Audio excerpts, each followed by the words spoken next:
Sometimes the moment that looks the most scandalous is actually the moment that saves a life. The ballroom of the Langford Grand Hotel shimmered under warm chandelier light, the kind that turned crystal glasses into tiny constellations and made the polished marble floor glow like still water. Nearly 400 guests filled the hall that night, dressed in tailored tuxedos and silk gowns, the quiet hum of wealth moving through the air like a slow orchestra. Waiters drifted between tables carrying silver trays of sparkling champagne. Cameras flashed near the stage, and somewhere in the background a jazz quartet played softly enough that conversations about mergers, investments, and philanthropic pledges could float easily across the room. At the center of it all stood Victoria Langford, the woman everyone had come to see, the billionaire biotech CEO, whose companies employed thousands and whose quiet decisions could shift entire markets by morning. She carried herself with the calm certainty of someone who had spent years inside boardrooms where billions of dollars were discussed like pocket change. When she laughed, people leaned closer. When she spoke, the room naturally softened its noise. No one in that ballroom expected the evening to break its elegant rhythm. And certainly no one expected the man standing near the service corridor to become the reason it did. Ethan Carter didn't belong in rooms like this. His worn denim jacket still smelled faintly of diesel from the 18-wheeler he had parked behind the hotel loading dock 30 minutes earlier. He had come to deliver a sealed container of temperature-controlled medical components to the hotel's conference wing, the kind of delivery that paid just enough to keep the lights on in the small Ohio home, where his 8-year-old daughter Lily waited for him to return from long-haul routes. Ethan kept his head down as he stepped through the edge of the ballroom, careful not to interrupt the glittering world unfolding around him. People barely noticed him. A few guests glanced at his boots and quickly looked away, assuming he was part of the service staff. Ethan preferred it that way. Invisible was easier. Invisible meant fewer questions about the past he didn't talk about anymore. The jazz music swelled slightly as Victoria lifted her glass during a short speech thanking donors for their support of medical innovation.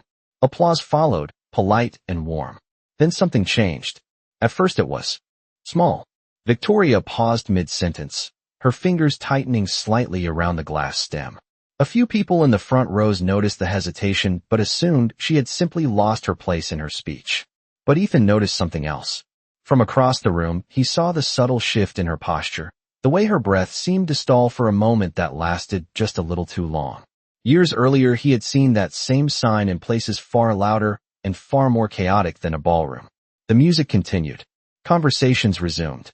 And then Victoria's glass slipped from her hand and shattered softly against the marble floor. For a heartbeat, the entire room froze.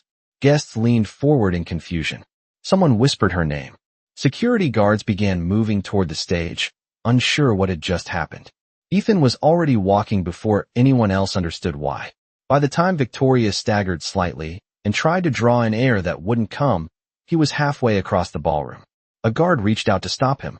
"Sir, you can't." Ethan's voice remained calm, steady, carrying the quiet authority of someone who had faced worse moments than awkward social misunderstandings. "She's not breathing." The guard hesitated. The room buzzed with alarm. And then Ethan reached Victoria just as her knees began to give way.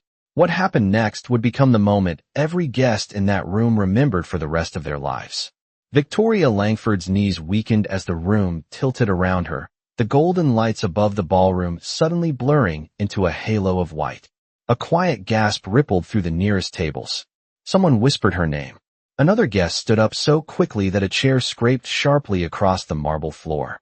Security guards moved closer, unsure whether to shield her from the crowd or call for medical assistance. But Ethan Carter had already reached her side. He caught her gently before she could collapse fully, guiding her downward with steady hands so that she would not fall against the hard floor. Her breath was shallow, almost silent, and her lips parted slightly as if her body was searching for air that would not come. Ethan spoke calmly, his voice low but firm. "Victoria, can you hear me?" She did not respond. Around them, the elegant rhythm of the gala had dissolved into confusion. Guests leaned forward, some rising from their chairs, unsure whether they were witnessing a fainting spell or something more serious. A woman near the stage murmured that someone should call an ambulance. A man in a tuxedo shouted for a doctor. Phones appeared in several hands, but no one stepped forward with certainty. Ethan did not raise his voice. He simply listened. Years earlier, he had learned that the human body always told the truth if someone knew how to pay attention. Victoria's breathing pattern was wrong. Too shallow. Too strained. He tilted her head slightly, checking the airway the same way he had done countless times in a very different life. The movement looked unfamiliar to the guests watching from a distance, but to Ethan it was second nature.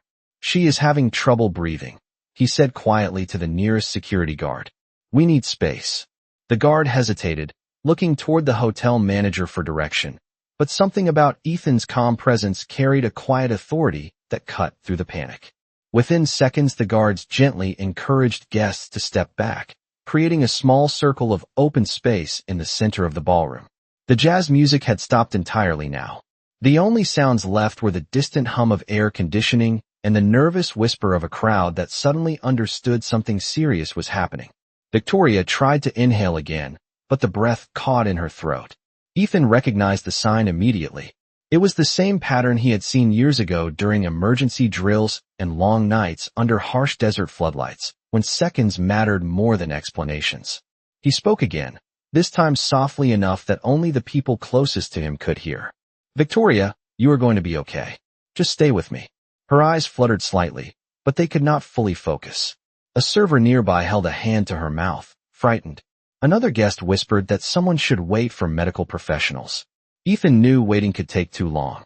He glanced briefly at the crowd, the glittering room, the hundreds of people who had gathered to celebrate innovation and generosity, yet now stood frozen by uncertainty. Then he focused entirely on Victoria again. "I need to help her breathe," he said. A few guests misunderstood the motion when Ethan leaned closer. From across the ballroom, the scene looked sudden and shocking. The billionaire CEO of Langford Biotech lying on the marble floor while a truck driver in a denim jacket bent close to her face. A murmur spread quickly through the crowd. One guest gasped. Another whispered in disbelief. But Ethan did not notice any of it. His attention remained on the rhythm of her breathing, on the small movement of her chest that needed guidance to return to its natural pattern. Calmly and carefully, he helped restore the breath her body had struggled to find. For a moment, nothing happened. The room held its collective breath. And then Victoria Langford drew in a deep, sudden gasp of air that echoed softly through the silent ballroom. The sound of Victoria Langford's sudden breath echoed through the ballroom like the first crack of thunder after a long summer silence. For a second, no one moved. The hundreds of guests who had gathered beneath the chandeliers stood frozen, their champagne glasses suspended halfway to their lips, their conversations forgotten mid-sentence. Victoria coughed softly and drew in another careful breath, her chest rising and falling as the air returned to her lungs. The color slowly began to return to her face. Ethan Carter stayed beside her, steady and quiet, his focus still on the rhythm of her breathing. "Easy," he said calmly. "Just breathe slowly." Victoria blinked several times, the bright lights above her slowly coming back into focus. The ceiling of the Langford Grand Hotel ballroom appeared first, then the blurred outlines of concerned faces leaning over her. Confusion flickered across her expression. "What happened?" she asked faintly. No one answered right away. The crowd had already begun whispering, and the whispers traveled quickly through the room like wind moving across tall grass. Some guests had seen only the final moment when Ethan leaned close to help her breathe. From their perspective, it looked shocking, almost unbelievable. A billionaire CEO lying on the floor of her own gala while a truck driver appeared to kiss her in front of hundreds of witnesses. But those closest to the scene understood something very different.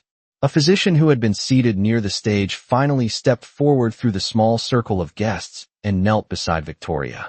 He gently checked her pulse and breathing, his professional calm settling the nervous energy around them. "She is stabilizing," the doctor said after a moment. His eyes lifted toward Ethan with quiet respect. Whoever assisted her did exactly the right thing. The room fell, even quieter. Every pair of eyes shifted toward Ethan Carter. For a man who spent most of his days driving 18-wheelers across long American highways where no one noticed him, the sudden attention felt strange. He stood slowly, brushing a faint trace of dust from his denim jacket as if nothing unusual had happened. One of the security guards looked at him with a mixture of confusion and gratitude. Sir, are you medical staff? The guard asked. Ethan shook his head slightly. Not anymore. The answer hung in the air for a moment. Victoria had pushed herself up onto one elbow now, still breathing slowly as the doctor helped her sit upright. She turned her head toward Ethan, studying him carefully for the first time. Up close, she noticed the details others had ignored. The steady posture, the calm eyes, the quiet confidence of someone who had acted without hesitation while an entire room of powerful people had frozen in uncertainty. You helped me, she said softly. Ethan nodded once. You had trouble breathing. The doctor glanced between them. She experienced a severe allergic reaction, he explained to the nearby guests. Airway restriction can happen quickly in situations like that. Immediate assistance made all the difference. Several people exhaled in relief. The tension that had gripped the ballroom began to loosen. A few guests applauded gently, unsure how else to release the emotion of the moment. Victoria slowly stood with the doctor's support. Her legs were still slightly unsteady, but her composure returned quickly, the same composed strength that had built her company into a global force. She faced Ethan fully now. What is your name? She asked. Ethan Carter. Are you a doctor? Ethan Carter. Ethan gave a small, almost shy smile. No, ma'am. I am just a truck driver. The answer caused another ripple of surprise through the guests. Victoria held his gaze for a moment longer, thoughtful and curious. In a room filled with billion-dollar conversations and powerful reputations, the man who had saved her life stood quietly in worn boots and a jacket that still smelled faintly of diesel fuel. And somehow he looked more certain of himself than anyone else in the room. The ballroom slowly began to breathe again, but the atmosphere had changed in a way that no one could fully explain. Just minutes earlier, the Langford Grand Hotel had been filled with polite laughter, quiet business deals, and the gentle clink of champagne glasses. Now the air carried something deeper, something heavier, like the moment after a sudden storm when the sky clears, but everyone still feels the thunder in their chest. Victoria Langford stood upright with the physician beside her, steady again but thoughtful, her sharp gray eyes still fixed on Ethan Carter. The guests around them were no longer whispering about stock prices or charitable donations. They were whispering about him. The truck driver who had crossed an entire ballroom full of powerful people while everyone else hesitated. The truck driver who had saved the life of the woman whose name was printed on the building outside. Ethan shifted slightly, uncomfortable under the weight of so many curious stares. He had spent most of his life avoiding attention, not collecting it. Driving freight across long highways did not require speeches or explanations. The road did not care who you were. It only asked that you keep moving forward mile after mile. Victoria studied him with quiet intensity. She was a woman trained to read rooms, negotiations, and people, and something about Ethan Carter did not fit the assumptions her world usually made about strangers in worn denim jackets. You said you are a truck driver, she said calmly. Yes, ma'am, Ethan replied. Just passing through the city tonight.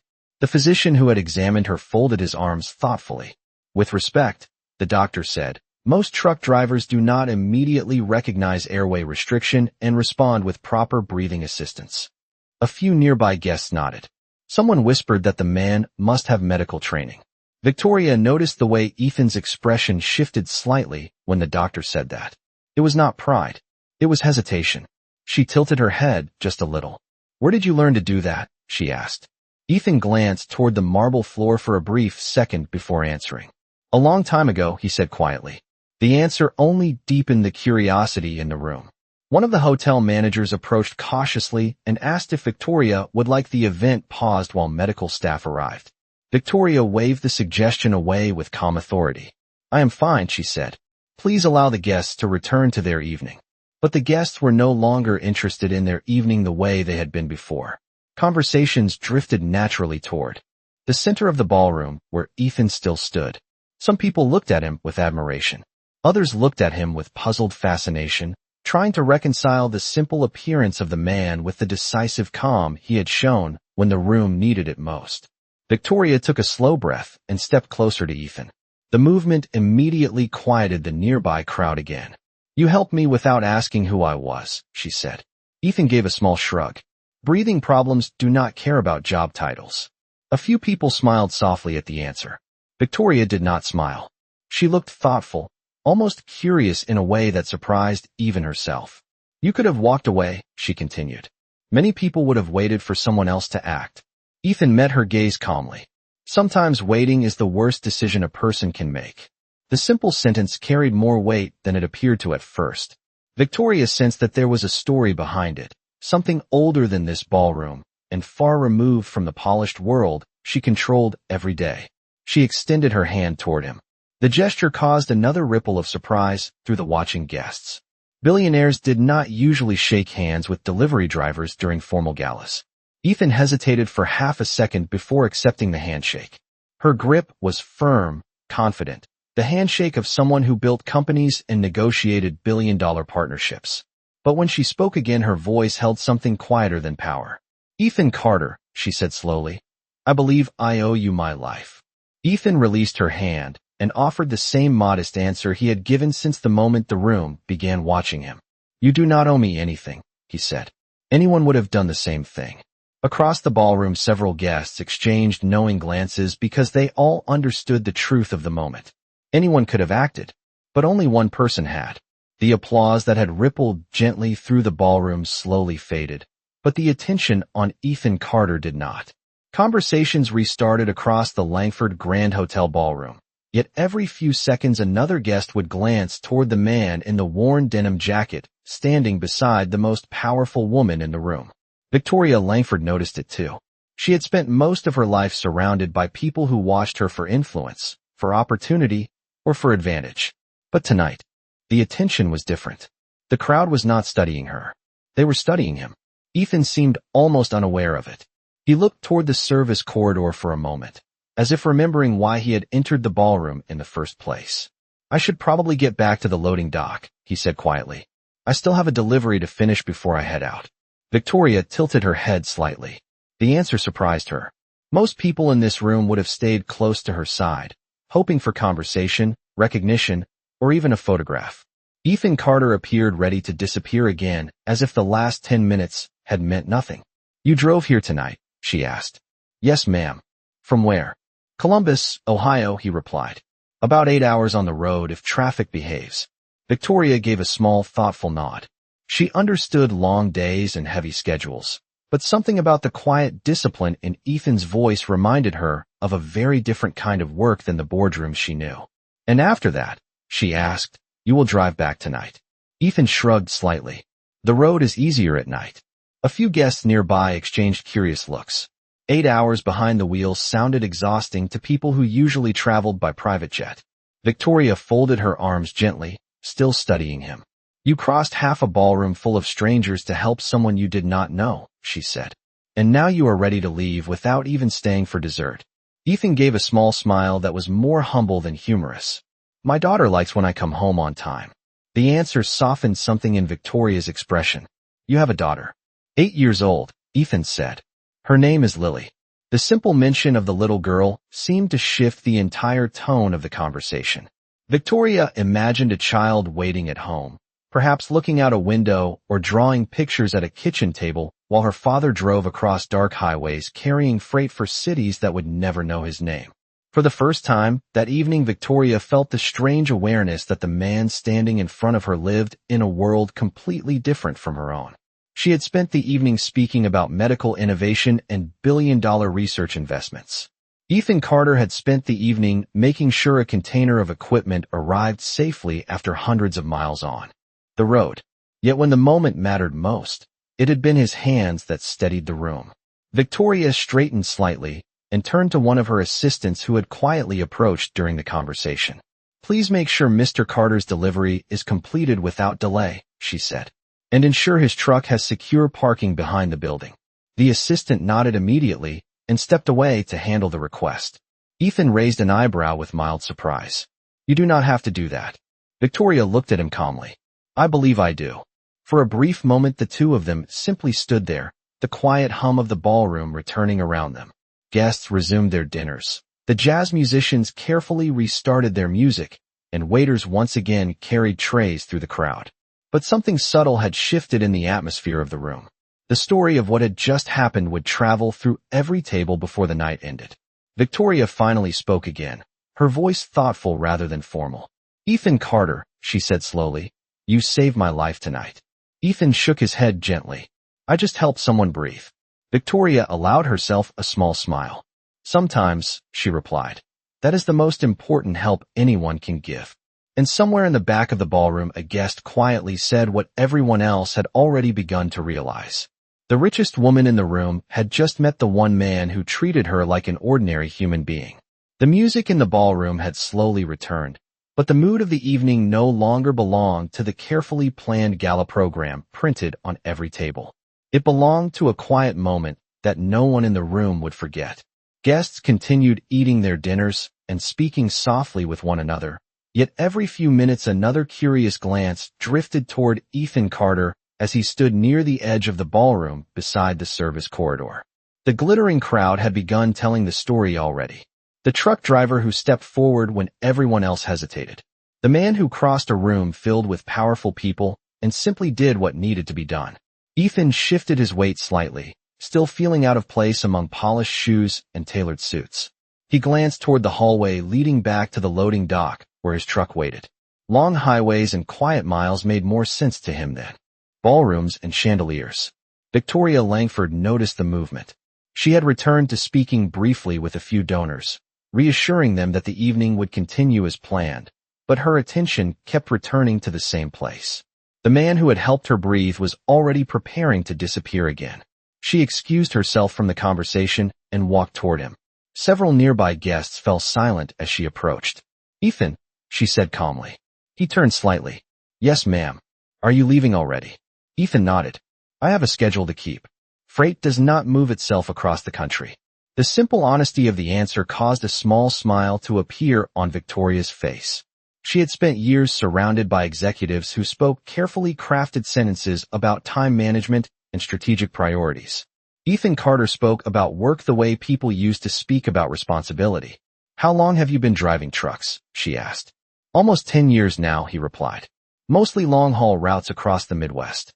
Ohio, Indiana, Illinois, sometimes down through Kentucky. Victoria considered that quietly. That is a lot of miles. Ethan gave a small shrug. Miles are simple. You keep the wheels moving and the road takes care of the rest. For a moment, she imagined the long stretches of highway he described. Endless lanes of asphalt under open sky, rest stops glowing softly at midnight, the quiet rhythm of tires humming across pavement while most of the country slept. It was a life completely removed from corporate boardrooms and press conferences. Yet the calm steadiness in Ethan's voice made it sound almost peaceful. Victoria folded her arms thoughtfully. Earlier the doctor suggested you might have medical training, she said. Ethan was silent for a moment before answering. A long time ago I served as a combat medic in the army. The nearby guests who overheard the sentence exchanged surprised glances. Victoria did not react with shock. Instead, she nodded slowly, as if the information confirmed something she had already suspected. That explains your calm tonight, she said. Ethan looked slightly uncomfortable with the attention. It explains practice, he replied quietly. Real calm comes later. The honesty in the sentence carried the weight of experience. Victoria studied him again, seeing the quiet discipline in the way he stood and the careful way he chose his words. She had spent her career identifying talent in laboratories and boardrooms, but the kind of character she saw in Ethan Carter did not usually appear on business reports. You said your daughter is waiting for you, she said. Ethan nodded. Lily. She has a science project due next week. I promised to help her build it. Victoria's expression softened slightly at the image. What kind of project?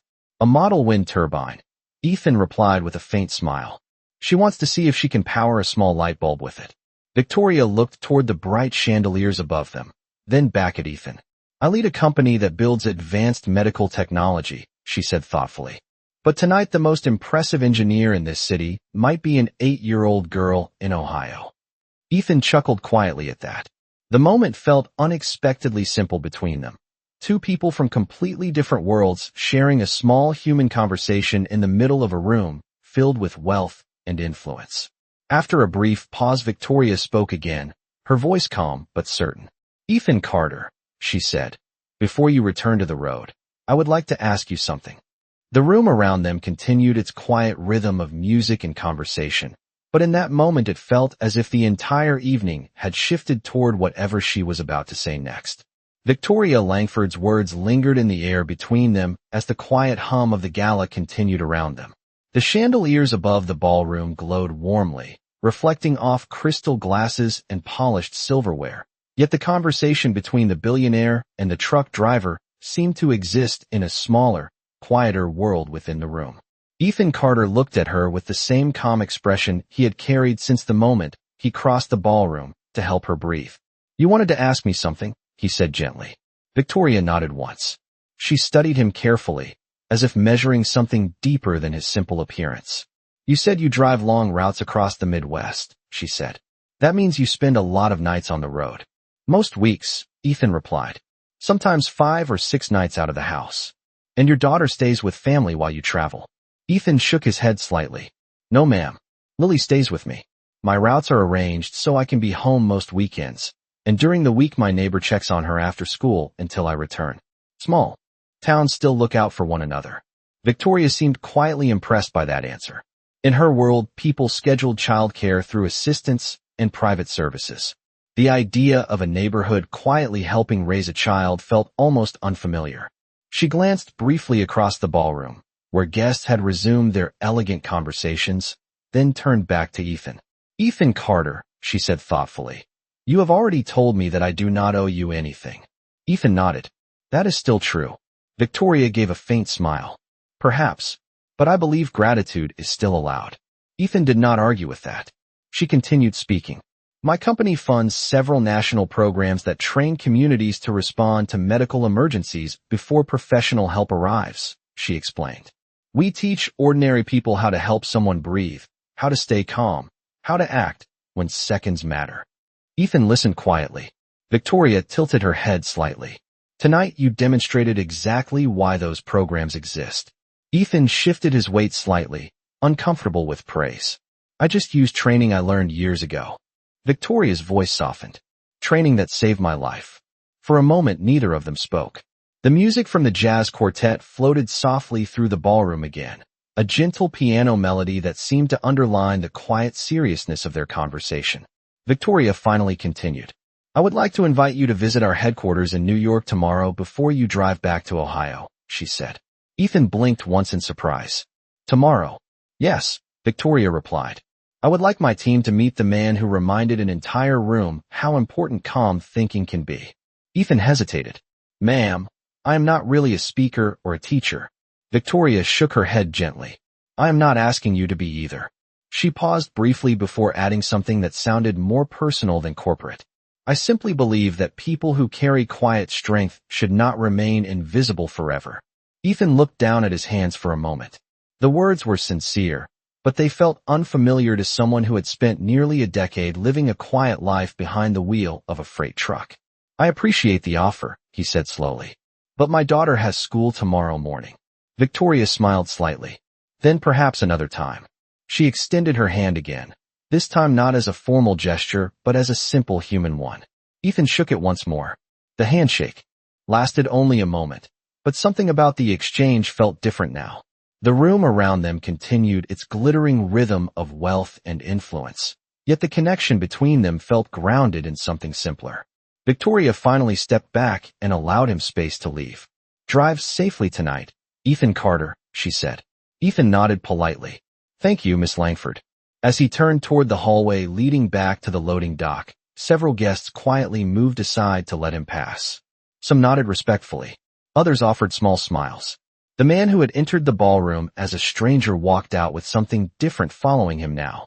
Not fame, not recognition, but respect. And Victoria Langford stood watching the doorway long after he disappeared, realizing that the most remarkable person she had met all year had arrived in a truck that would soon be driving back toward a quiet little town in Ohio. The service corridor behind the Langford Grand Hotel felt completely different from the glittering ballroom Ethan Carter had just left. The music and conversation faded behind the thick doors, replaced by the quiet hum of ventilation fans and the distant sound of a freight elevator moving between floors. Ethan stepped outside into the cool New York night, where his 18-wheeler waited along the loading dock under a row of yellow security lights. The city skyline stretched beyond the buildings like a field of glass and steel reflecting the late evening sky. Ethan climbed into the cab of his truck and sat for a moment before turning the key. He had driven hundreds of thousands of miles across American highways, yet tonight something about the road ahead felt unusually quiet. He rested his hands on the steering wheel and allowed himself a small breath. Inside the ballroom, the evening would continue with speeches and charity pledges, but out here the world felt simple again. Asphalt, diesel engines, and the long open highway toward Ohio. Ethan finally started the engine and eased the truck away from the loading dock, guiding the heavy vehicle carefully through the quiet city streets until the bright towers of Manhattan began to fall behind him. Several hours later, the highway opened wide under the dark sky, mile markers passing steadily beneath the headlights as the truck rolled west toward home. By the time the sun began to rise in soft orange bands across the horizon, Ethan was already nearing the outskirts of his small Ohio town. The familiar roads felt comforting after the noise of the city. Wooden farm fences stretched along quiet fields, and small houses stood scattered beneath tall maple trees. Ethan pulled into his driveway just after 7 in the morning. The modest white house looked exactly the way it always did, with a bicycle leaning against the porch railing and a small wind turbine model sitting carefully on the outdoor table. Before Ethan could even step fully out of the truck, the front door swung open and a small voice called out across the yard. "Dad, you are home." Lily Carter ran down the porch steps with the excited energy only an 8-year-old could carry so early in the morning. Ethan knelt to catch her in a quick hug. "Morning, kiddo," he said warmly. "Did you finish your turbine design?" Lily nodded enthusiastically and grabbed his hand. "I made the blades bigger so it spins faster when the wind hits it. Come see." Ethan followed her toward the porch where cardboard pieces, tape, and a tiny light bulb sat arranged like a miniature engineering lab. Lily explained every change she had made while Ethan listened carefully, nodding the way fathers do when they are proud of something simple and honest. Neither of them noticed the black sedan slowly turning onto their quiet street a few minutes later. The car stopped politely along the curb in front of the house, and a woman stepped out, her posture calm and confident even in the soft morning light. Victoria Langford looked very different from the elegant figure who had stood beneath ballroom chandeliers the night before. Today she wore a simple navy coat and walked up the small front path as if she had visited neighborhoods like this her entire life. Ethan noticed the movement first and looked up from the table where Lily's wind turbine waited to spin in the breeze. Surprise crossed his face. Victoria Langford stood at the edge of the yard with a quiet smile. "Good morning, Ethan Carter," she said gently. "I believe you forgot something important last night." Ethan blinked in confusion. "What would that be?" Victoria glanced toward the cardboard turbine spinning slowly in the morning wind and then back at him. "You forgot to tell me where remarkable people come from." Victoria Langford's presence in the quiet Ohio neighborhood felt almost unreal, as if two completely different worlds had briefly collided on the same small street. The billionaire who had spent the previous evening beneath chandeliers and flashing cameras now stood beside a wooden porch where a cardboard wind turbine spun slowly in the gentle morning breeze. Lily Carter looked up curiously at the unfamiliar visitor, her small hands still adjusting the blades of her project. Ethan remained silent for a moment, clearly surprised but not uncomfortable. Victoria glanced at the tiny turbine again as its blades caught the wind and turned just enough to light the small bulb Lily had connected to it. The faint glow appeared like a tiny sunrise inside the glass. Victoria smiled softly. "I think your engineer might already be successful," she said. Lily beamed proudly. "It works when the wind hits it right," she explained. "I just had to make the blades a little wider." Victoria nodded with genuine interest, crouching slightly so she could see the model at eye level with the young inventor. "That is exactly how real engineers improve things," she said. "They observe what works, then they make it better." Lily looked toward her father with excitement. "Dad says the wind never stops moving," she added. Ethan leaned against the porch railing, arms folded in a relaxed way.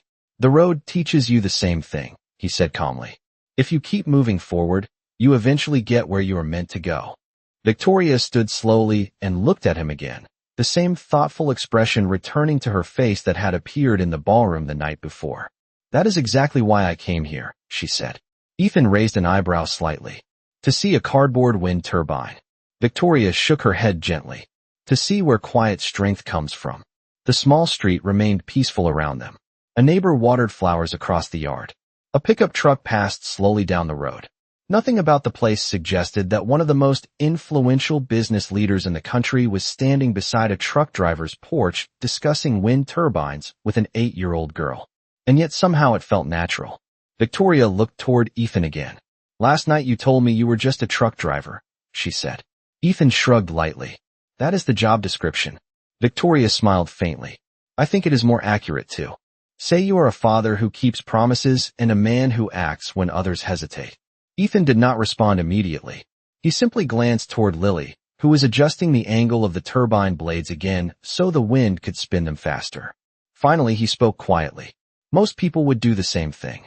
Victoria shook her head slowly. "Perhaps," she said. "But not everyone remembers to stay calm when the moment arrives." The wind picked up slightly, and the turbine spun again, lighting the small bulb for another few seconds. Victoria watched the glow thoughtfully before speaking once more. "My company spends billions of dollars searching for innovation," she said. "But sometimes the most important discoveries happen in ordinary places with ordinary people." Ethan looked out across the quiet street, then back at her. "Ordinary people are the ones who keep the country moving," he replied. Victoria nodded. For a moment the three of them simply stood there watching the small turbine turn in the breeze. A simple invention. A small light powered by nothing more than wind and patience. Finally, Victoria stepped back toward the sidewalk where her car waited. "Thank you for reminding me of something important, Ethan Carter," she said. Ethan tilted his head slightly. "What is that?" Victoria gave a quiet smile. "That dignity does not come from power. It comes from character." She waved gently to Lily before returning to the car. As the vehicle drove away down the quiet street, Ethan looked at the small turbine still spinning on the table. The light flickered on again for a brief moment before fading. Sometimes the strongest force in the world is not money or influence. Sometimes it is simply the quiet decision to do the right thing when no one expects it. And perhaps the real question is this. If you had been in that ballroom when Victoria Langford struggled to breathe, would you have stepped forward the way Ethan Carter did? If stories about dignity, second chances, and quiet courage move you, remember to subscribe to the channel so you do not miss the next story that reminds us how powerful simple goodness can be.